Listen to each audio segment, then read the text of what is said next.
It wasn't overnight that I just built this trust and relationship with the team. It was consistent months, weeks, days, and hours of making sure that I'm there for my team. And that's one thing I continue to do day to day. I don't sit in my office every day. I get up, I walk around, I say, do you need anything? What can I help you with? How's your schedule? How's your day? And I think that's one of the biggest crucial implementations that I did is just getting to the core of my team and knowing who they are. Hello, everybody, and welcome to another episode of the Raving Patients Podcast. We have just returned from an amazing supercharger dental practice in Scottsdale, Arizona. I just want to remind everybody that in case you missed it, we will be back in Florida, in Fort Lauderdale, at Pier 66, September 26th and 27th, 2025. So mark it on your calendar and wait for information to be released. We have an amazing lineup of speakers, and we haven't even had the other event finished quite yet.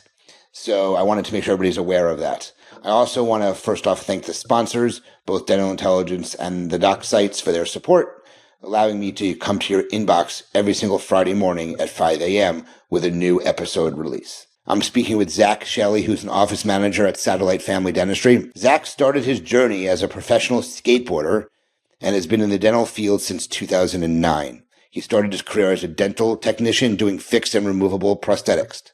He transitioned away from the clinical side in 2020 as the office manager from Satellite Family Dentistry and Beachside Smiles Pediatric Dentistry.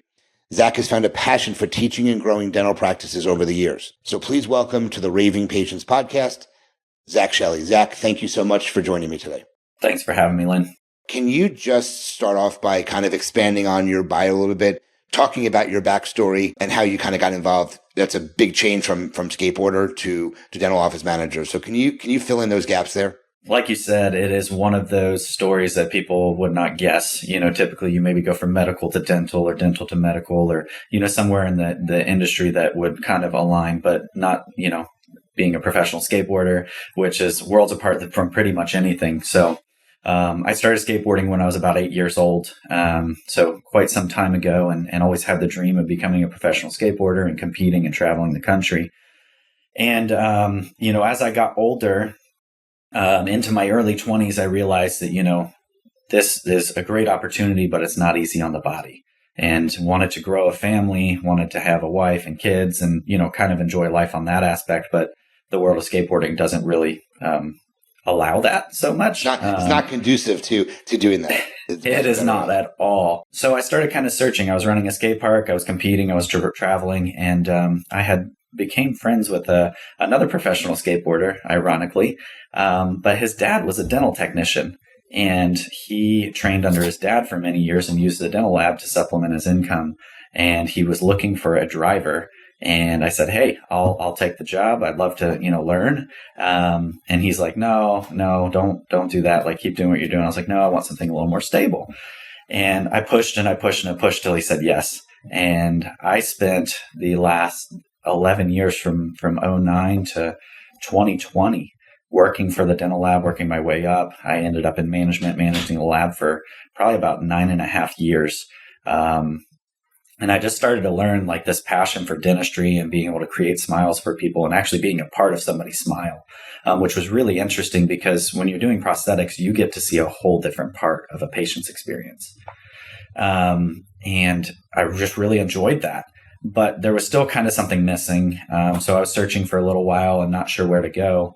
And my boss now, Jonathan Calderon, he reached out by text one day and said, do you ever take lunch? Which is kind of a loaded question, right? Of course, take lunch every day. And my wife sitting next to me and she said, he's offering you a job. And I was like, I don't know. He wants to talk about a case. I had dentists. I would go chairside and help with troubleshooting cases. And she goes, no, he's offering you something. And so I have lunch on Friday with him. And before we can sit down, he said, hey, I've asked a few people about you and I got some really good feedback and I want you to run my office. What do you think? And I was kind of blown away and shocked because we didn't even get to sit down for lunch yet. And we're already talking business and him offering a job and realizing my wife was right. So, which I need to remember to say that more often. Wives are always right, guys. And so, we talked and I had an interview with him and his partner. And that's been the last 4 years. I came into this practice. There was no practice manager. It was just the owner operator. And then his partner is offsite at a different practice. And they needed somebody to come in and get the office running the way it needs to be ran. That's really good. I have just a quick question about skateboarding. Yeah. I know you said it was hard on the body, Yes. which I can certainly understand. And I'm not a skateboarder. I've been on a skateboard probably once and didn't do very well. And that was the end of my skateboarding. But I was curious, did you break any bones? Did you suffer any, bad injuries while on skateboarding? Yeah, so I broke my foot pretty bad. My toes touched my heel. So if you can think of that going the wrong way, fractured my wrist, a few fingers, and lots of big lacerations, So yes, I have broken bones, cut my body. I'm like a Rice Krispie treat when I wake up in the morning. You hear snap, crackle, and pop. I think that's great. That's a great analogy there. So they brought you in 2020, you said? Yes, sir. 4 years, almost to the date. Okay. So why don't we talk about let's start off with the growth you've seen, kind of what changes you made and by the way, I want to mention Zach just got his mastership at ADOM, right? Mastership, which just occurred as we're recording a couple of days before we were recording this. So, he is at the top of all office managers.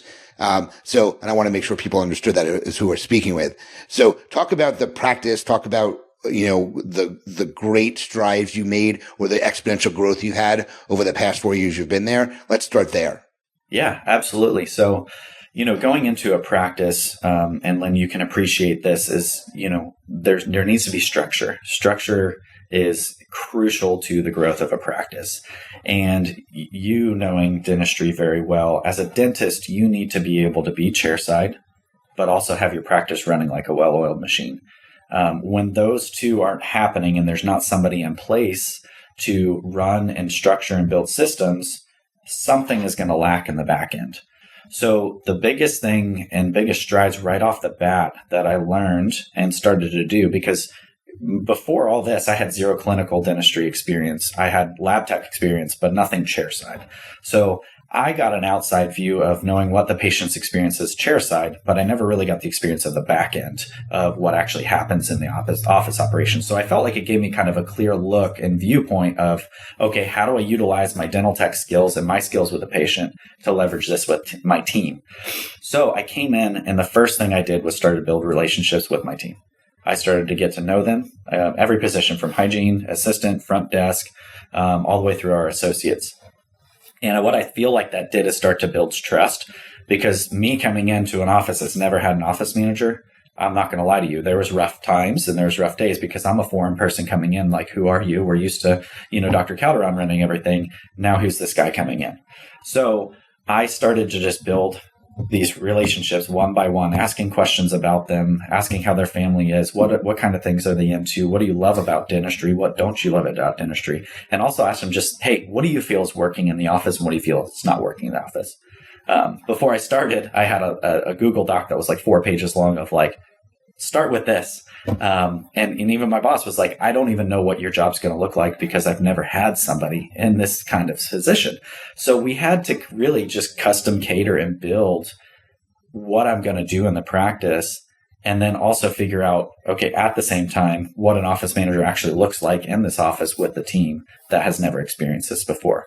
So we had some hurdles, definitely. But I think over the years, it wasn't overnight that I just built this trust and relationship with the team. It was, consistent months, consistent weeks and days and hours of making sure that I'm there for my team. And that's one thing I continue to do day to day. I don't sit in my office every day. I get up, I walk around, I say, do you need anything? What can I help you with? How's your schedule? How's your day? And I think that's one of the biggest crucial implementations that I did, is just getting to the core of my team and knowing who they are. Got it. So I'm curious, because people come outside of dental very infrequently and have real success or really enjoy it. You obviously transitioned from, you were involved in dental, but from a totally different perspective from the lab side. You came into a practice. How did you gain the knowledge to be able to, I know you were a skateboarder, you ran part of the lab, but that doesn't relate to running a dental practice. So can you discuss, because I'm obviously someone who's very big into continuing education. You must have had to load up on continuing education. You were planning to come to my event last year and you had a conflict. But you obviously have taken a lot of continuing education over the years. Yes. I think continuing education is crucial, whether you have experience in dental or not. When I got into this game, I signed up with ADOM, and I've done tons and tons and tons of hours of their courses in management. They have the Management 101 course, which is a huge help. I also went to University of Florida and got my expanded functions in dental assisting, my radiology. I attended Harvard Business Online and organizational leadership. And then also, did my fellowship and mastership, which I just completed, which are two other programs that really challenge you to get to the top of your game in learning dentistry. Dental anatomy was, it was cakewalk, right? Like I knew everything about dental anatomy being a dental tech, but as far as patient communications and how we talk to patients, how we treat patients, how we build treatment plans and learn insurance. And then there's numerous CE courses that I've traveled, to Atlanta. I've traveled out to Utah. I've traveled to Nevada, Orlando. I've just kind of been all over. So I'm trying to jam pack as much as I can in because the dental industry is evolving so quickly and I was already behind the 8 ball. So I've counted, I think, over 150 CE hours in the last 3.5 years. So I just want to repeat that to people who are listening because I think it's really an important point. People are always saying, I'm trapped in the op. I don't like doing clinical dentistry. Yes, you went to get an EFTA license. I'm not sure you ever did EFTA work. You probably are there as just a more education. You have an x-ray certification so you can take x-rays on patients if you need be. But people who are stuck in the op or trapped in the op, as they like to call it, there is an opportunity for you to grow. You just got to find the right opportunity. And I truly believe it's upon yourself to find the clinical experience or the mental experience, the wherewithal to be able to expand what you know and what you can do in the practice, because you've become someone who has almost zero dental practice experience, and you've grown this practice where you are the decision maker for most things. They say, we trust you, go and do it. And they trust you to do it. And that's a very hard thing to get from a practice owner. Your dentist basically comes in, does his dentistry, and then leaves. You may meet every so often, but he relies on you to make the business decisions. So I just want to repeat that for people. If you are not happy in your position, you're looking for other opportunities in dentistry, this is a person who took it upon himself to do better and learn more to better his position in the practice. I mean, I think you would say that's a fair estimate, correct? Absolutely. And I had the support of my doctor owners that are just, they love that I'm hungry for it and they support me so greatly. And everybody that's listening out there, if you are an office manager and not sure where to start, like that's a healthy conversation to have with your owner and explain to them the benefits that come back to them also with your education. Those are great conversations to have. Can you put a number on the growth you've had from the time you started in 4 years to where you are now? We've well over doubled. Doubled in 4 years. Yeah, well over doubled. And how many new patients a month does the practice get? We're seeing in between 280 to 310 new patients a month. So again, guys, this is and it's a competitive marketplace where you are too. So, I mean, those numbers are off the charts. Now, is the practice fee for service? Is it mostly in insurance? What is? Mainly PPO driven. And then the other thing to note too is because we love talking new patient numbers, and we talked about Dental Intelligence being a sponsor. We're a big proponent, but also just the aspect that we're able to track those new patients.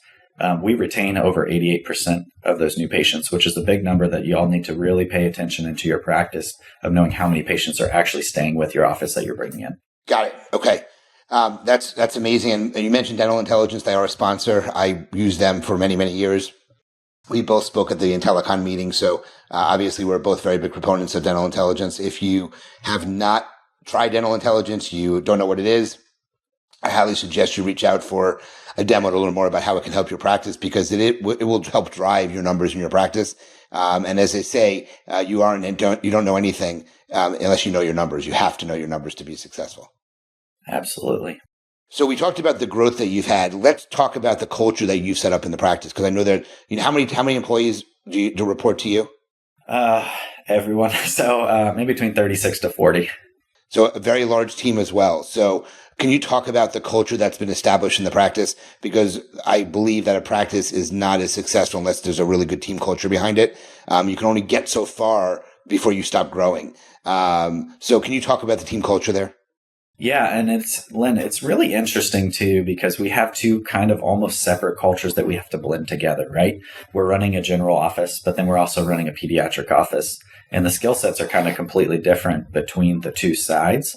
Even though the office conjoins behind the front doors, we still have two separate practices running under one roof, but we kind of all commingle at the same time. So they're working for different doctors in a different specialty as versus the other side that's all general dentistry. But what we've done is we have one huge Christmas party every year. So anytime we do any type of team bonding event, it's the whole practice, which I think is very important because we're all in the same building. We are all technically working together. I will bring people from general to pedo, people from pedo to general to help and fill in. I try to use our own team as an internal referral source and sub-source if we have the bodies needed when we have someone out. So that encourages them all working together. But it's going to go back to one of the biggest foundations is getting your team to interact in a way that they enjoy each other, but also not allowing the negative behavior. And a lot of people are like, well, how do I do that?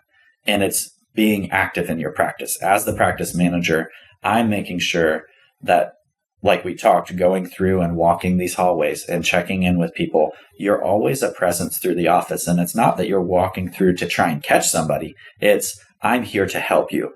And it talks about you have to really think about your body language when you're doing this and actually be genuine with what you're saying and what you're doing with your team. I think when you're able to be open and genuine, there's a book I read and it talks about this. You have a sense of vulnerability with your team. They know that you're there for the right reason. And I think that's been a huge proponent of our positive culture. And then, like I said, with our Christmas party, I go big. I take months to plan and we just have this wonderful big party and everybody gets together and we have so much fun that we literally talk about it all year. Like what are we doing next year? How are we going to top this? Which makes my job hard because I'm like, oh, okay, how do I do this bigger next year? Do you guys run huddles? I'm assuming you run a huddle. I'm assuming that I think you spoke about huddles during the IntelliCon event. So that was the answer I knew. So you have a morning huddle. How often do you have a team meeting? So we usually run team meetings every quarter, but there may be times I don't wait for a team meeting if there's something we need to address. So say if we're done with huddle early and I need to get the whole team together, I'm like, guys, I need 5 minutes with you and we're going to address that right then and there. But typically a full staff meeting we'll do once a quarter, so 4 times a year. But we do hash out 90% of our issues in our morning huddle. We do it very effectively. The huddle does not take a whole lot of time, so there's always a few minutes extra that we can do that. We've even implemented some days where we're like, okay, we struggled today. We're going to stay for 5 minutes at the end of the day, and let's talk about this. The sooner we can talk about it, figure out where we missed our mark, is the best way to attack it and approach it a different way the next day moving, rather than waiting, a month or 2 months and this problem ends up festering. So I definitely like to get in and approach things as soon as I possibly can. Yeah, no, unfortunately, as an owner of an office, I didn't have an office manager. I was the office manager because I had a small team. I had 1 front desk, 2 dental assistants, and 1 hygienist, so I didn't have an office manager. I handled a lot of those issues. And as a dentist and someone who's running the business, you let things build up and build up and build up, and then it kind of boils over. So you need to head those things when they first come up to really prevent a problem in the practice. So I think that is a really good way. You fix it then. You can't be, I'm assuming that you're not afraid of confrontation. You have to be comfortable with confrontation because that's what this is going to be about. And you have to understand that your team member, we as human beings are very defensive. You know that. And you have to understand that you may have someone who's very defensive for what you're going to tell them, but that's normal human and body, response to being, questioned about something. So that's a big thing is you don't take offense at someone's, defending themselves, when you ask them. So I think that's a very big thing. I thought that was one thing I wanted to ask you about was, how do you manage that in a practice so big is you meet right away with them and you get it out, you hash it out right when it happens. You don't let things boil over. Yeah. And another thing is too, you have that issue and say we come up with a solve. I always like to caveat it with let's try this and see if it works. And if it doesn't, let's meet again. So I always like to let everybody know, I understand that this is the plan that we're going to have, but there could be outside circumstances that we did not expect that could make this plan also not work. So I say, hey, evaluate it. Show me the pitfalls and where it's not going to work. And then let's reevaluate it again, or come back to me and say, hey, this is working great. Thank you so much. And I kind of request that feedback just so I know where we stand with what we did as the solve. What do you find the most difficult part of your job? Oy, that's a big question, Lynn. I think the most difficult part of my job, at least for me, is due to the size of the practice. I can't always be exactly where I need to be every single time. Say there's 3 or 4 or 5 issues. So sometimes I have to rely on other team members to help me out. So this is another thing that I've learned a big win in this practice is being able to empower other team members to handle and delegate tasks that I don't necessarily need to, so that they can see these issues come up and they can handle them before they need to get to me. So that's still something I'm working on. I have a couple key members that handle certain things for me. But there are days where it's like, man, there's 9 things that just happened and I can only handle them. So I just take a stab at each one at a time and I just say, hey, I'm getting into it. It will get done, but I just need a few minutes. And I think that clear communication is key in making sure that you don't have that downfall. I think that's awesome. I really do. Where do you think as a office manager you can still use improvement? I'm curious. Honestly, more communication. Even though as much as I feel like I communicate, I feel like I can communicate more. And that's something I'm constantly even like trying to teach myself. I've done some other things that I'm working on and writing, and communication is one of them, and learning how to effectively communicate, but also like not assume that they understand where I need them or where they're at in certain instances. And what I've learned is the small things. Even though it's something small to me, it's usually way bigger for whoever it affects. So I need to really understand, okay, this is still big to them. Even though it's small to me, it's big to them, and I still need to communicate that. So not letting my guard down and communicating would be something that I could still work on. That's great. That's great to be able to know where you need to improve as well. So let's talk about everything we talked about. Let's talk about the patient experience, because I think you mentioned you have an 88% retention on your patients. So obviously that's due for a variety of different reasons. Especially as an insurance practice, patients can go to any practice and get insurance dentistry. So let's talk about some of the things that you do that makes the practice more unique, that you think makes the practice more unique. Yeah. So let's start on the pediatric side, because we have 2 different new patient experiences, right? We have one for the pediatric side. We have one for the general side. On the pediatric side, they come in and we've got a projection game in the game room that interacts with them on the floor, which instantly the kids absolutely love. But we've also hired a local artist to mural everything through the practice from the beginning you walk in all the way through to the back. The kids have TVs on the ceilings. They have, all the bells and whistles. But, you talk about peds, 90% of peds practice will say, we have the same thing, and we're not having the same patient retention rate, right? So it goes into our team culture. It goes into our doctors. It goes into all the way to the management, all the way down to sterile. Everyone plays a vital role into a new patient coming through the practice. Our team asks the kids. They interact with the kids, also the parents, but the child is the patient, right? So we ask them what sports they like to play. We ask them, what's their favorite movies, or we talk about what they're wearing, and they share personal bits about them, like, oh my gosh, I love basketball too, or I'm a huge fisherman too. And we relay this information to the doctor, and they'll come in and talk to them about that and engage. We want to find 1 or 2 things with every single patient that we can connect with them on a more personal level and show them that they're not just a number coming through this practice, but we truly care about their oral health. We truly care about treating these patients in a way that they haven't been treated before. And then we follow through with that. So we don't let our patients leave the office without a scheduled appointment. We make sure that they understand the treatment that's been given to them, because let's be honest, some of these children unfortunately have a lot of work to do. And that will be a big deterrent for them to come back if they receive this big treatment plan. But we do get these patients back, and we do get these patients treated because we make sure that they understand who we are, what we're about, and what the true goal is, in which is having these children have good oral health. Now, transferring into the general side, it's really similar. All of our hygienists write notes about every single patient that comes through. They find 1 or 2 things, and they put it in every clinical note.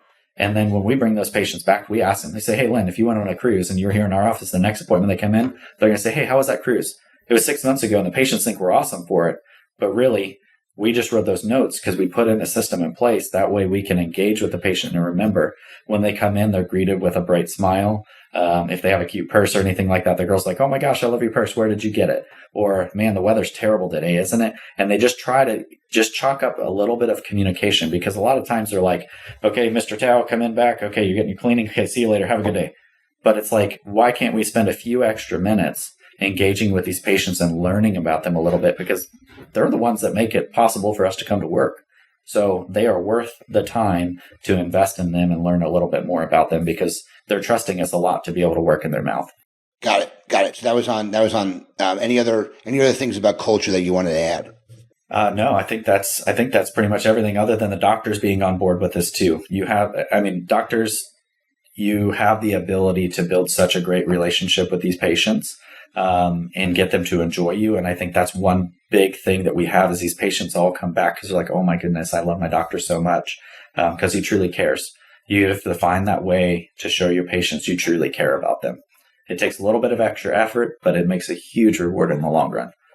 Got it. So I know we covered a lot of different things from your backstory to why dentistry, the patient experience, team culture, the success of the practice. We covered a lot of things. Is there anything that you wanted to mention? I know you have a Facebook group that you wanted to talk about.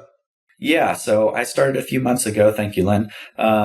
It's called the Dental Office Manager Success Network, and it's all things dental office management. And so doctors are welcome, office managers are welcome, staff that's looking to expand their career into management. We talk all things dental office management. I have many series that I push through here. The podcast from Lynn Tao will be on there. And we're just trying to grow the community. I truly want to see other office managers grow in the way I've had the opportunity. And if I can be a hand in that, that would be a huge blessing to be able to help you all further your career in dentistry and make your dental practices successful. Got it. All right. So guys, you know about his office manager group. Join it and take part in it. It's a newer group. He's got a lot of people already in it. So he's gaining some momentum, which is the most important thing. So Zach, I'm going to go ahead and switch to our lightning round Q&A. Perfect time for that. For those that have not listened to any of my episodes, and this is the first time you're hearing it, I do a lightning round Q&A. I ask 8 to 10 questions. They're business related questions. I use an app on my phone called Poddex, and it randomizes these questions. So I'm going to go through these again. Zach, just to reiterate to you, answer quickly. You don't have to give one word answers, but I don't want long responses. That's what this is about. Okay. Okay. Perfect. So who do you look to for advice or mentorship? There's a few different people. First, my owner, his partner, and then also a couple of my best friends that are outside of the dental industry. It's nice to have an input outside of my current business. Got it. What habits have helped make you successful? Waking up early, not procrastinating, and just finding the next level and step to go. Got it. Do you keep a journal, and does it help? I do not, but that's a great idea, and I should probably. What is your definition of success? I think success is seeing growth in others through your management and practice style. Great answer. Describe Mondays for you in one word. Exciting. Has anybody in your network been extremely important to your journey? Yeah. Adam Smith with Dental Intelligence. That's great. I know Adam. Adam's a great guy. Great guy. Adam, call out to you. So how have you built a successful, let's call it network or database? Communicating clearly, being intentional with my relationships, and following through with what I say I'm going to do. What business-related book has inspired you the most? Or another way of asking it, what has been your favorite book? Traction by Gino Wickman. This may not be an easy one to answer. What have you read online recently that has inspired you? There's a few ADOM articles about controlling chaos. It's nice to see other office managers write of how they're successfully navigating situations. Got it. All right. What is the number one tactic that you use to stay organized? Oh, that's a hard one. I use chaos to organize, so I know where everything's at. But other than that, my Remarkable is another thing that helps me stay organized. Got it. What profession do you think is the most undervalued today? Oh, front desk. Front desk person. Got it. This is a tough question. If you had to open up a lemonade stand tomorrow, what would you call your stand? Limoncello by Zach Shelley. Limoncello by Zach Shelley. That's a good one. Okay. Yeah. And last question, which I ask everybody, what is one subscription, either business or personal, that you cannot live without or you don't want to live without? Probably ADOM. It's my yearly subscription with them and being a member. You're the second person in a row who didn't name a software. It's interesting. Yeah. So that's good. That's good. He mentioned his coach. He pays a monthly fee to his coach. It's a subscription. Yeah. So that works great. Your membership to ADOM, you've gained a lot from that. So absolutely. So that was good. Thank you for participating in that. So Zach, how can people reach out to you if they have any questions, they want to learn more from you? What's the best way to get in touch with you? The Dental Office Manager Success Network is probably going to be the easiest, or you can email me at zach@satellitefamilydentistry.com.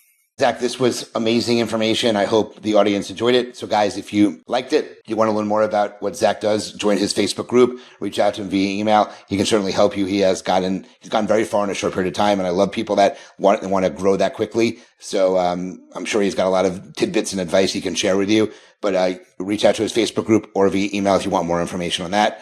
Remember about our sponsors, both Dental Intelligence and the Doc Sites. And remember about my event, Supercharge Your Dental Practice. It's going to be next year, 2025, September 26th and 27th at the Pier 66 Hotel in Fort Lauderdale. I think you'll see Zach there next year. And like us, review us, recommend us, do whatever you can to help promote this episode. And as I end every single podcast, remember to live your life by these words.